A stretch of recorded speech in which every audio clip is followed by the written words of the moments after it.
La política es el arte del diálogo, de la confrontación, de la discrepancia. También es, por supuesto, el arte de la polémica.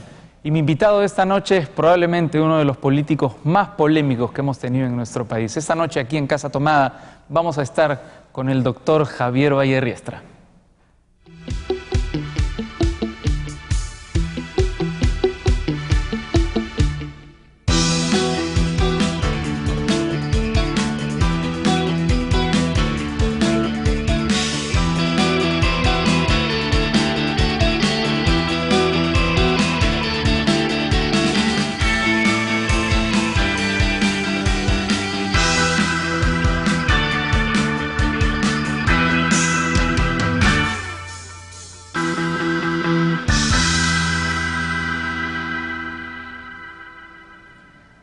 Para mí es un gusto estar con el brillante y siempre polémico Javier Valle-Riestra, a quien he entrevistado muchas veces y de quien siempre es bueno tener la pista, Javier, porque casi te hemos perdido ahora que has salido del Congreso.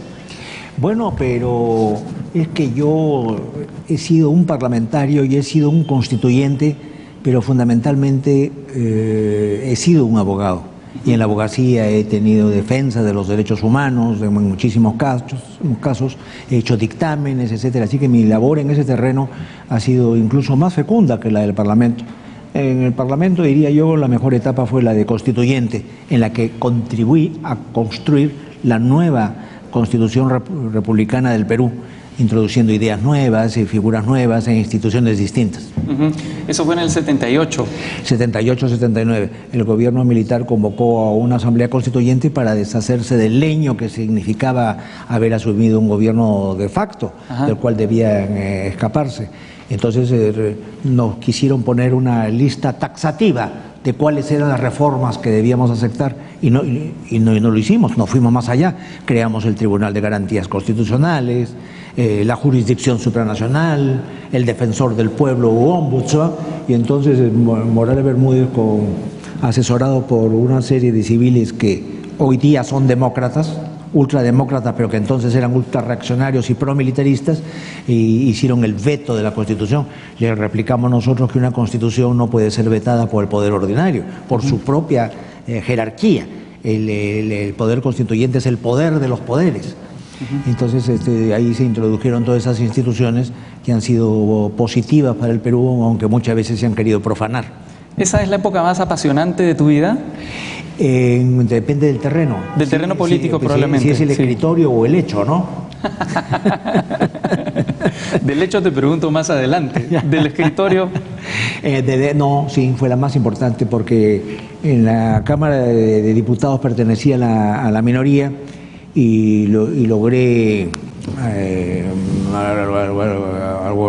trabajando con Alan García, enfrentarnos a Ulloa, tratar de censurarlo. Alan se excedió y se metió al hemiciclo y le agarró las solapas a Manuel Ulloa y entonces lo terminó suspendido. Yo, más prudente, me quedé sentado en mi escaño.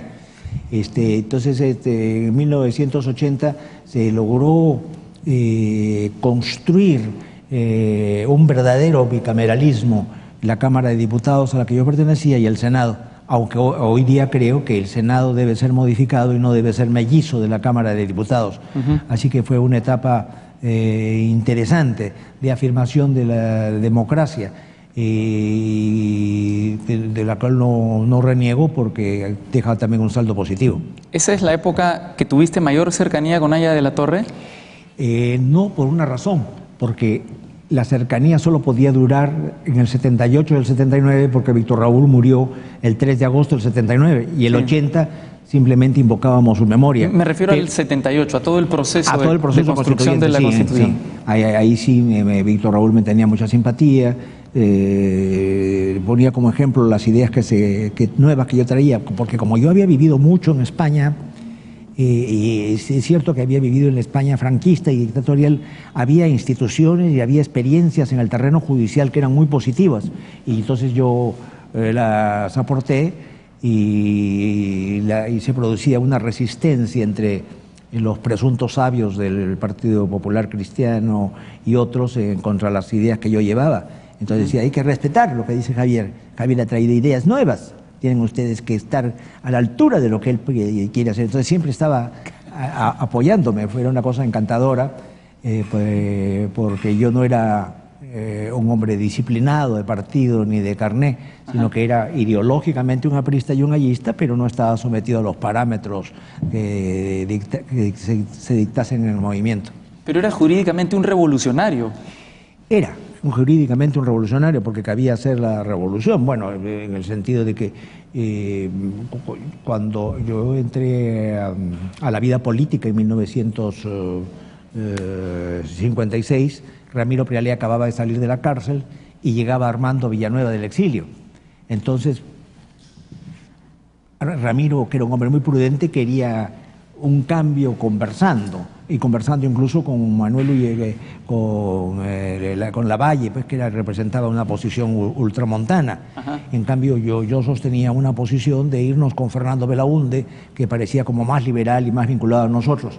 Entonces un día Armando, que acababa de llegar al Perú, y yo decidimos repartirnos papeles, y el papel consistió que un mitin de Pedro Rosselló, un hombre de ultraderecha, hombre de la prensa, y de Pedro Beltrán, que se realizaba en el Callao, tratando de ganarnos las masas, debía ser enfrentado por mí, y luego Armando debía en Trujillo enfrentársele también a Pedro Rosselló, moviéndole la multitud. Efectivamente ese día llegué con algunos compañeros ya muertos, Pablo Silva y Roberto Martínez Merizaldes, y comencé a interrumpir.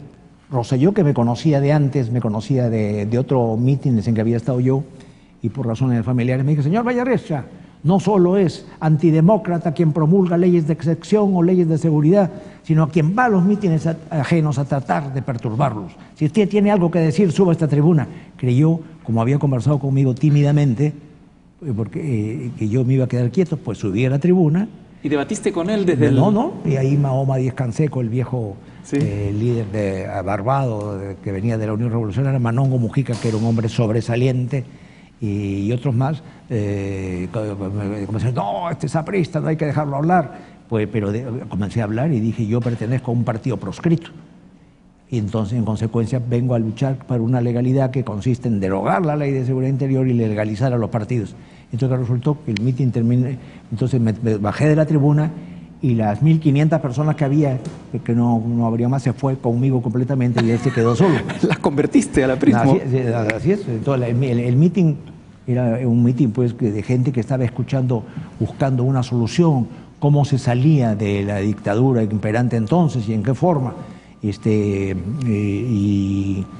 Armando, a su turno, en otro mitin de